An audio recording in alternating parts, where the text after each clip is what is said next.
আমার ভালোবাসা, রসুল আমার আলো আশা, রসুল আমার প্রেম বিরহের মূল আলোচনা, রসুল আমার কাজে কর্মের অনুপ্রেরণা।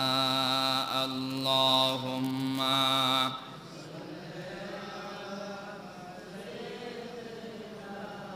মাওলানা মুহাম্মাদ ওয়া আলা আলি মাওলানা মুহাম্মাদ। মদিনা মদিনা মুমিনों की गुनगुना है, दीदार मदीना सब मुमिनों की तमन्ना है। अल्लाहुम्मा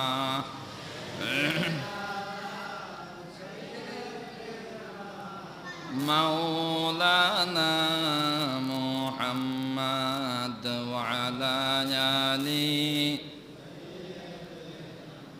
मौलाना मुहम्मद। बलगल उला बिकमालिहि कशफद दुजा बिजमालिहि हसनत जमीउ खिसालिहि सल्लु अलैहि व आलिहि। আল্লাহ পাক রব্বুল ইজ্জতুল আলামিনের দরবারে লাখো কোটি শুকরিয়া আদায় করি যে আল্লাহ তাআলা আমাদেরকে বড় দয়া করে মায়া করে আল্লাহর ঘর মসজিদের মধ্যে আগে আগে আসবার বসবার তৌফিক দিয়েছেন। এই জন্য আমরা সকলে বলি আলহামদুলিল্লাহ। সম্মানিত ভাইয়েরা, এই মাস জিলহজ মাস অত্যন্ত গুরুত্বপূর্ণ একটি মাস। আমাদের সামনে পবিত্র ঈদুল আজহা সমাগত। তো কোরবানি ঈদ আমাদের একবারেই সামনে, অত্যন্ত গুরুত্বপূর্ণ একটি আমল। কোরবানি আমরা কেন করব, কোরবানের ইতিহাস কি, এ থেকে আমাদের শিক্ষা কি, আমাদের করণীয় কি, বর্জনীয় কি, ইনশাআল্লাহ আজকে এই সম্পর্কে আলোচনা করা হবে। ওয়ামা তাওফীকি ইল্লা বিল্লাহ। আমার ভাইরা, আল্লাহ পাক রব্বুল আলামিন চান আল্লাহ রাস্তায় বান্দা সবচেয়ে দামি উত্তম বস্তু যেটা, সেটা যেন দান করে এবং কোরবানি করে। সুবহানাল্লাহ। এই জন্য আমার ভাইরা, নিজের জন্য যে জিনিস পছন্দ হয় না, ওই অচল মাল এবং অচল জিনিস অথবা অচল টাকাই বলেন, এটা আসলে অপরকে দেওয়াও কি নয়, ঠিক নয়। অর্থাৎ যেই খাবার, যেই বস্তু আপনার পছন্দ নয়, আপনার রুচি সম্মত নয়, সেটা সওয়াবের নিয়তে অপর কাউকে দেওয়া আসলে কি নয়, ঠিক ঠিক নয়। আল্লাহ রাস্তায় যেহেতু দিবেন, উত্তম জিনিস, ভালো জিনিস, নিখুঁত জিনিস, যেটা নিজের জন্য ভালো মনে করেন, সেটাই দিতে হবে, ঠিক কিনা? এই শিক্ষা আমাদেরকে কোরবানি দিচ্ছে। আমার ভাইয়েরা, কোরবানির ইতিহাস হযরতে আদম আলাইহিস সালাম থেকে শুরু হয়েছে। হযরতে আদম আলাইহিস সালামের সন্তান ছিল হাবিল এবং কাবিল। আল্লাহ পাক রব্বুল আলামিনের নিজাম ছিল, পৃথিবীর আদি মানুষ হযরতে আদম আলাইহিস সালাম একটা ছেলে একটা কন্যা দুনিয়ার মধ্যে আসতো। প্রথম ঘরের ছেলে এবং পরের ঘরের কন্যার সাথে বিয়ে শাদী দেওয়ার হুকুম ছিল। আমার ভাইয়েরা, কাবিল বড় পাপাচার ছিল। কাবিল বলল, না না, আমি মানি না, আমি যার সাথে জন্মগ্রহণ করেছি তাকে আমি বিয়ে করতে চাই, সে পরমা সুন্দরী, অপরকে আমি বিয়ে করতে চাই না। আমার ভাইরা, এটা নিয়ে যখন ঝগড়া বাঁধল, আল্লাহ পাক রব্বুল আলামিন আদেশ দিলেন, হাবিল এবং কাবিল তোমরা দুইজনে কোরবানি করো। যার কোরবানি আল্লাহ তাআলা কবুল করবেন, আল্লাহ পাক রব্বুল আলামিন যার কোরবানি কবুল করবেন, সেই ওই কন্যাকে বিয়ে শাদী করবে। আমার ভাইয়েরা, দুজনেই তারা তখন পাহাড়ের চূড়ায় উঠে কোরবানি দিল। আল্লাহ পাক রব্বুল আলামিন হাবিলের কোরবানিকে কবুল করেছেন। হাবিল বড় মুত্তাকি ছিল, ভালো মানুষ ছিল। আল্লাহ পাক তার কোরবানিকে কবুল করেছেন। কাবিলের কোরবানিকে আল্লাহ তাআলা কবুল করেন নাই। এবার সে ক্ষিপ্ত হয়ে গেল, আরো বেশি হিংসুক হয়ে গেল।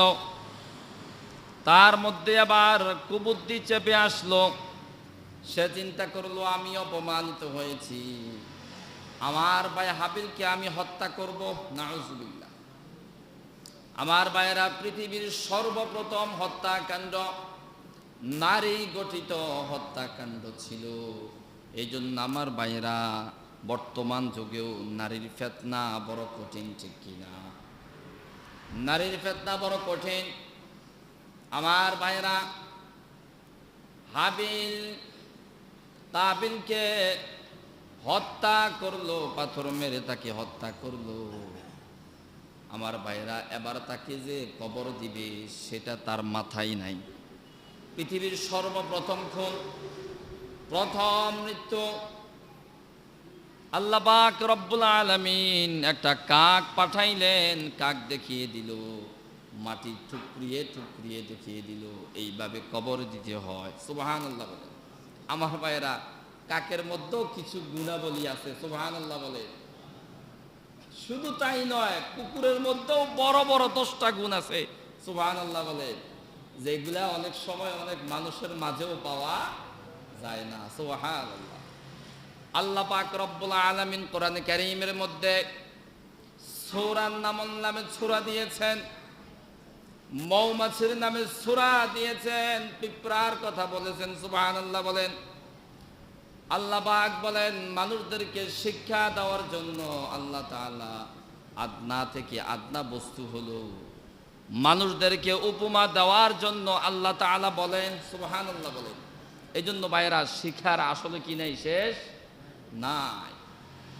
কুকুরের মাঝে বড় বড় 10টা গুণ আছে, যেটা অনেক মানুষের মাঝেও পাওয়া যায় না। সুবহানাল্লাহ বলে। আমার ভাইয়েরা, কাকের কথা এসেছে, সে কাক থেকে শিখলো, হাবিলকে হত্যা করলো, হত্যা করার পরে তাকে কবরস্থ করলো।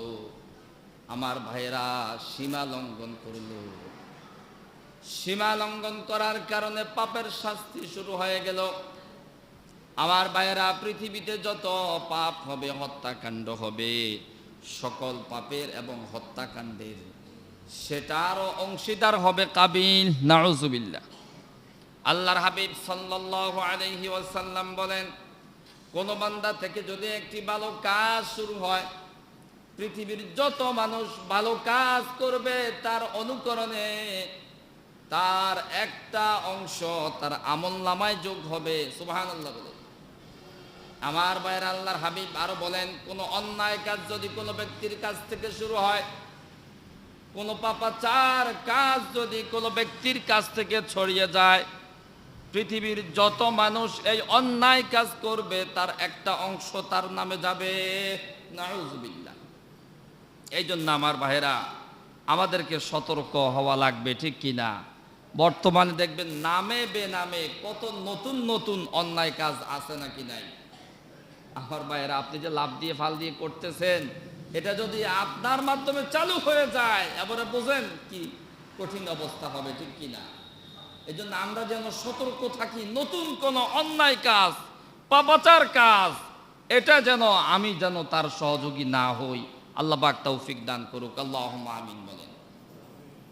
আমার ভাইয়েরা, যুগের সমস্ত আম্বিয়া আলাইহিস সালামের যুগে কোরবানি ছিল, কোরবানির পদ্ধতি ভিন্ন ভিন্ন ছিল। তৎকালীন যুগে মানুষ যখন পাহাড়ের চূড়ার মধ্যে কোরবানি দিত, আকাশ থেকে অগ্নিকাণ্ড এসে তাকে গ্রাস করে ফেলতো, বজ্র এসে, যেটা কবুল হতো আর যেটা কবুল হতো না সেটা পড়ে পচে গলে যাইতো। নাউজুবিল্লাহ।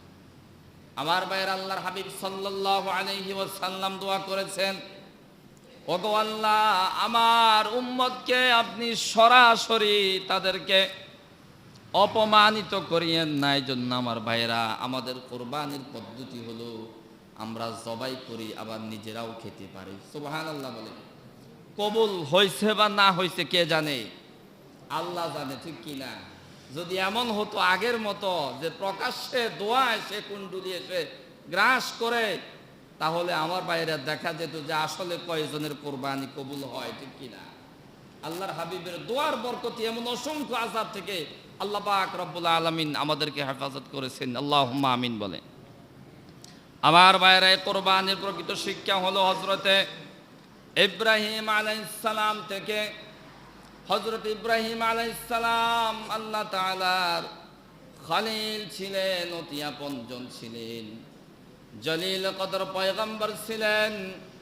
ইব্রাহিম আলাইহিস সালাম যে সমাজের মধ্যে ছিলেন, ওই সমাজের মধ্যে সকলেই ছিল মুশরিক, এমনকি তার পিতা আজর, সেই নিজেও ছিল মুশরিক। নাউজুবিল্লাহ।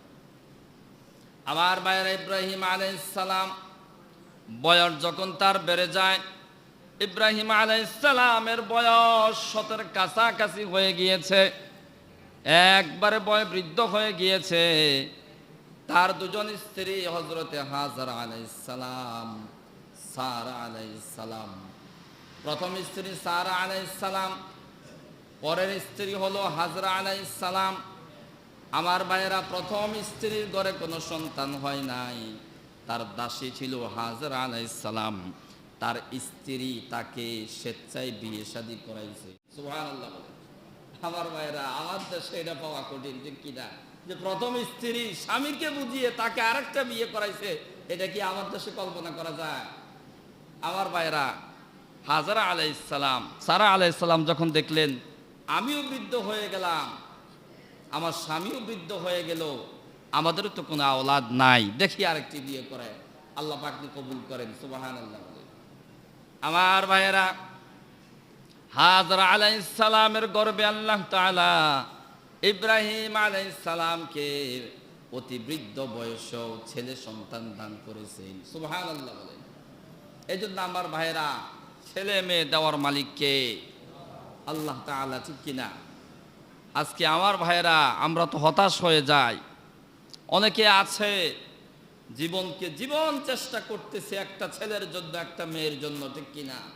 তার একটা ছেলে নাই, একটা মেয়ে নাই, কত কষ্ট তার, কত অপূর্ণতা, মনের মধ্যে কত বেদনা। অথচ ভাইয়েরা, অনেক ভাই আছে আলহামদুলিল্লাহ, ছেলের অভাব নাই, কন্যার অভাব নাই। আছে নাকি নাই? দেওয়ার মালিক কে? আল্লাহ তাআলা। আমার ভাইয়েরা, পৃথিবীতে যতগুলা দামি সম্পদ আছে, এর মাঝে অন্যতম শ্রেষ্ঠতম সম্পদ হলো আওলাদ, সন্তানাদি। সুবহানাল্লাহ বলেন। আল্লাহর দেওয়া। আমার ভাইয়েরা, পৃথিবীতে যতগুলা সম্পদ আছে, এর মাঝে দামি সম্পদ হলো, অন্যতম হলো নিজের সন্তানাদি। সুবহানাল্লাহ বলেন। আমার ভাইয়েরা, ইব্রাহিম আলাইহিস সালাম, আল্লাহ পাক রব্বুল আলামিন অতি বৃদ্ধ বয়সে তাকে সন্তান দান করেছেন। আল্লাহ পাক নিজেই সেই ঘটনা বলেন। আল্লাহ বলেন, ফালাম্মা বালাগা মাআহুস সা'য়া ক্বালা ইয়া বুনাইয়া ইন্নী আযবাহুকা ফানজুর মাযা তারা। আল্লাহ পাক রব্বুল আলামিন বলেন, যখন তার সন্তান চলাফেরা করার বয়স হয়েছে, ক্বালা ইয়া বুনাইয়া, ইব্রাহিম আলাইহিস সালাম তার সন্তানকে বলতেছে, আন্নী আযবাহুকা ফানজুর মাযা তারা, আমার ছেলে, আমি স্বপ্নে দেখেছি তোমাকে আমি জবা করতেছি। সুবহানাল্লাহ বলেন। ফানজুর মাযা তারা, সন্তানকে বলতেছেন, শিশু বাচ্চা বলতেছে, ক্বালা ইয়া আবাতি ফাআল মা তু'মার। সুবহানাল্লাহ বলেন। শিশু বাচ্চা বলতেছে, আব্বা আপনি যা দেখেছেন তাই করেন। সুবহানাল্লাহ বলেন। ক্বালা ইয়া আবাতি ফাআল মা তু'মার। সাতাজিদুনি ইনশাআল্লাহু মিনাস সাবিরিন। ইসমাইল আলাইহিস সালাম একবারে শিশু, তিনি বলতেছেন, ওগো আব্বা, আপনি আমাকে ধৈর্যশীলদের কাতারে পাবেন। সুবহানাল্লাহ বলেন। আমার ভাইরা, ইব্রাহিম আলাইহিস সালাম স্বপ্ন দেখছেন। আল্লাহ পাক বলতেছেন, ইব্রাহিম ও আমার খলিল, তুমি কুরবানি দাও, তোমার প্রিয় বস্তু, তোমার সবচেয়ে দামি বস্তু কুরবানি দাও। ইব্রাহিম আলাইহিস সালাম প্রথম দিন স্বপ্ন দেখার পরে আল্লাহর রাস্তায় 10টি উট কুরবানি দিলেন। পরের দিন আবার যখন ঘুমালেন, ইব্রাহিম আলাইহিস সালাম আবার স্বপ্ন দেখলেন।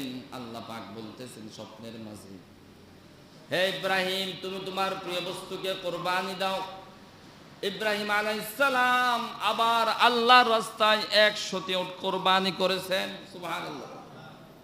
আমার ভাইয়েরা, তৃতীয় দিন আবার যখন দেখলেন, আল্লাহ পাক বলতেছেন স্বপ্নের মাঝে, ইব্রাহিম, তুমি তোমার সবচেয়ে প্রিয় বস্তুকে কুরবানি দাও। আমার ভাইয়েরা, ইব্রাহিম আলাইহিস সালামের আর বুঝতে বাকি রইল না, আমার মধ্যে সবচেয়ে বড় দামি, সবচেয়ে বড় প্রিয় বস্তু হলো আমার সন্তান ইসমাইল আলাইহিস সালাম। সুবহানাল্লাহ। আমার ভাইয়েরা, ইব্রাহিম আলাইহিস সালাম আল্লাহ পাকের আদেশ মানার জন্য ছেলেকে তার মাকে বলে সাজিয়ে গুছিয়ে দিয়েছেন। সুবহানাল্লাহ। সাজিয়ে গুছিয়ে নিয়ে তাকে নিয়ে গেলেন। আমার ভাইয়েরা, বড় কঠিন দৃশ্য, কঠিন দৃশ্য। আসমানের ফেরেশতারা সকলে অবাক, কি দৃশ্য দেখতেছি। পিতা নিজ হাতে একমাত্র সন্তানকে জবাই করবে। আমার ভাইয়েরা, ইসমাইল আলাইহিস সালাম বলতেছেন, আব্বা, আপনি যখন আমার গলায় ছুরি চালাবেন, আমি আপনার আদরের সন্তান, একমাত্র সন্তান, আপনি যখন রক্ত দেখবেন, আমার চিৎকার শুনবেন, আপনার কাছে মায়া লাগবে, বড় কষ্ট লাগবে, মনে কষ্ট পাবেন। আমার আব্বা, চোখ দুটা আপনি বেঁধে নেন, আর চোখ দুটা বেঁধে অন্ধকারের মধ্যে আপনি আমার গলায় ছুরি চালাইয়া দেন। সুবহানাল্লাহ। আমার ভাইয়েরা, ইব্রাহিম আলাইহিস সালাম তার দুটা চোখকে বন্ধ করে নিলেন, তার সন্তানকে শোয়ালেন, বিসমিল্লাহি আল্লাহু আকবার বলে জবা করতে শুরু করলেন। শরীরের সবটুকু শক্তি দিয়ে জবা করার চেষ্টা করলেন, কিন্তু আমার ভাইরা, ছুরি আর চলে না। সুবহানাল্লাহ। আমার ভাইরা, আল্লাহ পাক রব্বুল আলামিনের ইচ্ছা ছিল আমার বান্দার মনটা কেমন, আমার বান্দার মনটা কেমন, তাকে পরীক্ষা করেছেন। পরীক্ষার মাঝে ইব্রাহিম আলাইহিস সালাম উত্তীর্ণ হয়েছেন। সুবহানাল্লাহ। আমার ভাইয়ের, আল্লাহ পাক রব্বুল আলামিন জিবরাইল আমিন আলাইহিস সালামকে বললেন, ও জিবরাইল, যাও, অতি দ্রুত জান্নাত থেকে দুম্বা নিয়ে যাও। সুবহানাল্লাহ। আমার ভাইয়েরা, জিবরাইল আলাইহিস সালাম এসে তার সন্তানকে শোয়া দুম্বা শোয়া দিলেন, সেখানে ছুরি চলে জবা হয়ে গেল। সুবহানাল্লাহ। এই জন্য আমার ভাইয়েরা, যার ইমান যত মজবুত, যার ইমান যত মজবুত, তার পরীক্ষাটাও তত কঠিন, ঠিক কিনা? আমার ভাইয়েরা, আল্লাহ পাক রব্বুল আলামিন বান্দাদের কাছ থেকে বিভিন্ন ভাবে পরীক্ষা নিবেন। আমার ভাইয়েরা, বিভিন্ন ভাবে আল্লাহ তাআলা পরীক্ষা নিবেন। এই জন্য সমস্ত আম্বিয়া আলাইহিস সালামদের কাছ থেকে পরীক্ষা নিয়েছেন।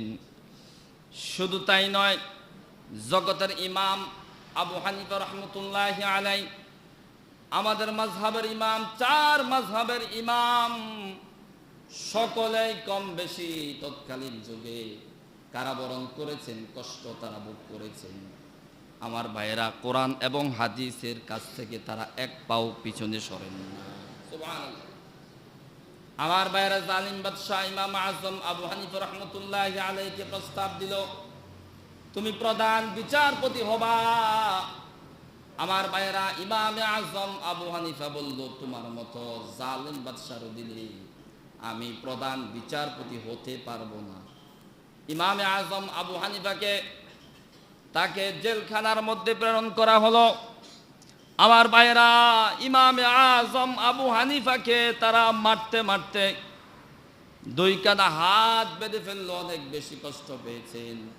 সর্বশেষ বিষ প্রয়োগ করে জেলখানাতেই তাকে মারা হয়েছে। এই জন্য আমার ভাইয়েরা, আসলে যে যত বড় তার ইমান যত মজবুত, তার পরীক্ষাটাও তত কঠিন, ঠিক কিনা? আল্লাহ পাক রব্বুল আলামিন যারা খাস বান্দা, তাদের কাছ থেকে মাঝে মাঝে ইমানি পরীক্ষাও নেন। সুবহানাল্লাহ বলে।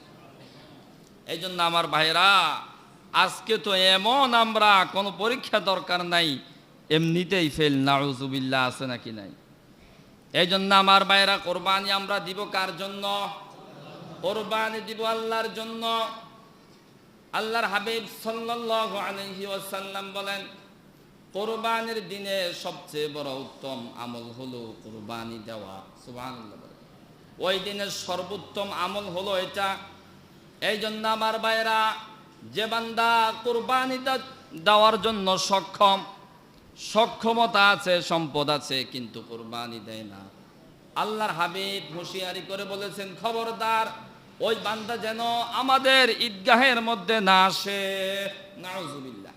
এই জন্য আমার ভাইরা, কোরবানি দেওয়া ওয়াজিব। কোরবানি দেওয়া কি ওয়াজিব? যার পক্ষে 52.5 তোলার উপর দাম, বর্তমানে 58,170 টাকা সম্ভবত। স্বর্ণের দাম তো এখন বেশি, আমরা কমটাই ধরি। আমার ভাইরা, এই পরিমাণ যদি সম্পদ এবং টাকা থাকে, গচ্ছিত টাকা থাকে, তার উপর কোরবানি দেওয়াটা ওয়াজিব। তাহলে হিসাব করেন, এই পরিমাণ সম্পদ বর্তমানে নাই, এমন লোক খুঁজে পাওয়া কঠিন, ঠিক কিনা? এই জন্য আমার ভাইয়েরা, খবরদার আমরা যেন এমন না হই, সম্পদের কিপটামি করে কোরবানি দিব না, নাউজুবিল্লাহ, এমন যেন না হই। আমার ভাইয়েরা, উত্তম হলো এককভাবে দেওয়া, সম্ভব না হলে শরীকে দেওয়া, নিষেধ নাই। তবে সতর্ক থাকতে হবে, যার সাথে শরীকে দিচ্ছি লোকটা মুত্তাকি কিনা, সৎ কিনা, ইনকাম হালাল কিনা, ঠিক কিনা? আপনার অংশীদারদের মধ্য থেকে যদি একজনেরও হারাম ইনকাম থাকে, নিয়তে গরমিল থাকে, তার যদি উদ্দেশ্য ভালো না থাকে, তাহলে একজনের কারণে সকলেরই কোরবানি বরবাদ হয়ে যেতে পারে। নাউজুবিল্লাহ। এই জন্য আমার ভাইয়েরা, সতর্ক থাকবো তো ইনশাআল্লাহ। কোরবানির গোশত খেতে পারবেন, কোনো নিষেধ নাই। আবার একটা অংশ আশপাশে যারা দরিদ্র রয়েছে তাদের জন্য রেখে দিতে হবে। আবার আত্মীয় স্বজন যারা আছে তাদেরকেও একটা অংশ দেওয়া যাবে, বন্ধু বান্ধবদেরকে হাদিয়াও দেওয়া যাবে, কোনো কি নাই, নিষেধ নাই। এই জন্য আমার ভাইয়েরা, কেউ কোরবানি দিছে আবার কোরবানি গোশত খেতে পারবে না, বিষয়টা কি নয়, এমন নয়। এটা হালাল, সকলে খেতে পারবেন। তবে আমার ভাইয়েরা, এমন নয় যে ফ্রিজ কিনলাম, ফ্রিজ ভর্তি করে শুধু গোশত রেখে দিলাম, এমন যদি হয়, কোরবানি নিয়ত নিয়ে কি আছে, প্রশ্ন আছে। এই জন্য আমার ভাইয়েরা, রাখতে পারি আমি, আমার অংশ ভাগ করার পর যদি কিছু থাকে আমি রাখতে পারি, কিন্তু এমনই যদি হয় যা দিলাম তাই রেখে দিলাম, রাক্ষসের মতো, নাউজুবিল্লাহ, এমন হলে বলেন তো উদ্দেশ্যটা কি হইল? গোশত খাওয়া নাকি? যে এত টাকা দিলাম, একটা উসিলা, একটা কোরবানি দিলাম, পুরা বছর আবার গোশত খাওয়া হয়ে গেল। নাউজুবিল্লাহ, এমন যেন না হয়। আল্লাহ পাক রব্বুল আলামিন আমাদেরকে আমল করবার তৌফিক দান করুক। আল্লাহুম্মা আমিন বলেন। আমার ভাইয়েরা, আল্লাহ পাক রব্বুল আলামিন বলেন, lan yanalallaha luhumuha wala dima'uha walakin yanaluhu তাকওয়া মিনকুম। আল্লাহ পাক রব্বুল আলামিন বলেন, তোমরা যে কুরবানি দাও, তার গোশত, তার রক্ত কোনোটাই আল্লাহর কাছে পৌঁছায় না, ঠিক কিনা? আল্লাহ পাক কি ভাগ নেন? গোশত অথবা রক্ত কোনো অংশে আল্লাহর কাছে পৌঁছে না। আল্লাহ পাক বলেন, ওয়ালাকিন ইয়ানালুহু তাকওয়া মিনকুম, কিন্তু বান্দা তোমার মধ্যে, তোমার দিলের মধ্যে কি আছে, তাকওয়া কি আছে, এটা আল্লাহর কাছে পৌঁছে। সুবহানাল্লাহ বলেন। এই জন্য আমার ভাইয়েরা, আমাদের যেন উদ্দেশ্য এমন না হয়, গোশত আমি খেতে পারবো, কোনো অসুবিধা নাই, আমার ভাগেরটা প্রয়োজন হলে রাখতেও পারবো, অসুবিধা নাই, কিন্তু নিয়ত যেন এমন না হয় শুধু গোশত খাওয়া। নাউজুবিল্লাহ। এই জন্য আমার ভাইয়েরা, কোরবানির কথা আল্লাহ পাক রব্বুল আলামিন বলেন, ইন্না সলাতি ওয়া নুসুকি ওয়া মাহইয়ায়া ওয়া মামাতি লিল্লাহি রাব্বিল আলামিন। সুবহানাল্লাহ বলেন। আল্লাহ পাক রব্বুল আলামিন বলেন, কুল, হে নবী, আপনি বলে দেন, ইন্না সলাতি, নিশ্চয় আমার নামাজ, ওয়া নুসুকি, আমার কুরবানি, ওয়া মাহইয়ায়া ওয়া মামাতি, আমার জীবন এবং মৃত্যু, লিল্লাহি রাব্বিল আলামিন, সব কিছু আল্লাহর জন্য। সুবহানাল্লাহ বলেন। কার জন্য? আল্লাহর জন্য। এই জন্য আমার ভাইয়েরা, আমরা যেন সতর্ক হয়ে যাই। কোরবানি সম্পর্কে ইনশাআল্লাহ বিস্তারিত আরও ইনশাআল্লাহ আলোচনা হবে। ইনশাআল্লাহ কোরবানির মাসলা মাসাইলও আলোচনা হবে ইনশাআল্লাহ আগামী সপ্তাহে। আমরা যেন ঠিক সময়ে চলে আসি। আমার ভাইয়েরা, একটি সুখবর রয়েছে। আল্লাহ পাকের